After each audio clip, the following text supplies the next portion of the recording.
इसके बाद में एक व्यक्ति जो थे उन्होंने बनाया था ग्रेफिन।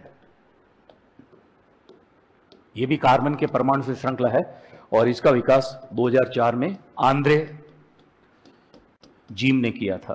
तो आंद्रे जीम द्वारा इसका विकास किया गया था। और ये जो ग्रेफिन है ये भी कार्बन के परमाणु से बनी द्विविमीय संरचना है। ये इंपॉर्टेंट है। द्विविमीय का मतलब क्या हुआ?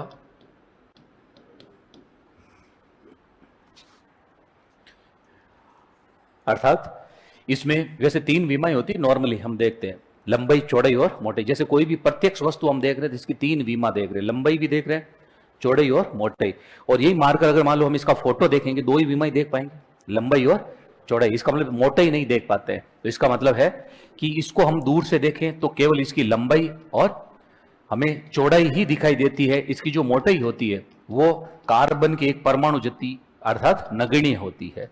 तो इसकी लंबी और चौड़ी इन दूर से देखने पर ऐसा लगता है कि केवल लंबी और चौड़ी एक लाइन जैसी है, मोटाई का पता नहीं चलता। इतनी मोटाई बारीक होती है इसकी, जो नॉर्मली आंखों से नहीं देख पाते हैं।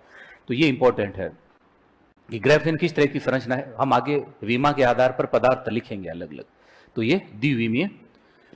और फिर ये भी विद्युत की सुचालक होती है। जैसे ये ग्रेफिन है और सीएनटी है, ये हीरे से भी कठोर है।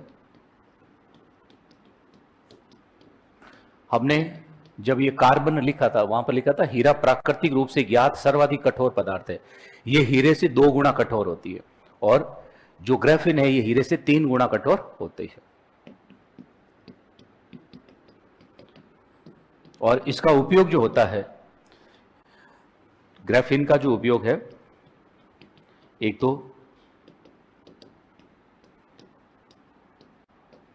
पवन चक्की के जो पंखे होते हैं, ब्लेड्स होती है, वो बनाने के काम आते हैं, बहुत मजबूत होती है।